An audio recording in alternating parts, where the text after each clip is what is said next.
Hi, I'm John Morris, and I'm going to talk about some of the new technologies in the EOS R1 and the R5 Mark II. One of the key technologies is both cameras have a new accelerated capture system. And in reality, that means we have a new processor called the DIGIC Accelerator in combination with the DIGIC X processor.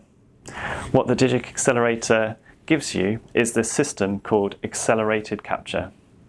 And what that is looking at is the scene in very, very high frames per second. It's analysing what is going on in the scene. And one of the first things that this powers is a new mode called action priority mode. And this is about identifying what is going on in ball sports.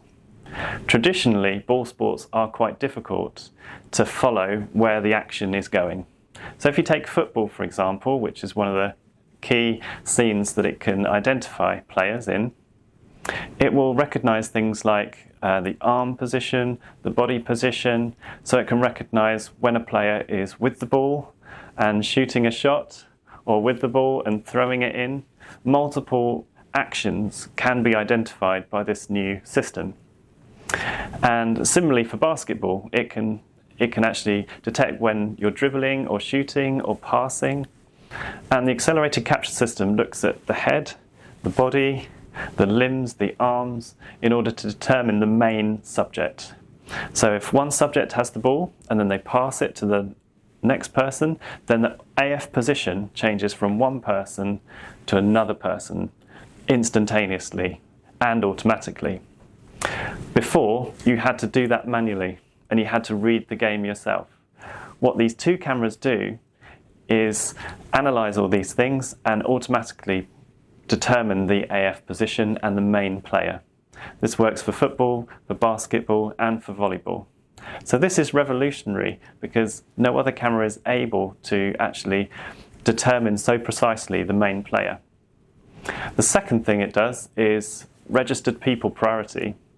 So if you register faces, so for example if you're going to a football game and there's a really famous football player, you can pre-register them in the camera and the camera will store that person's face. You can either do that at the game or you can do it before the game if you've got a picture of them.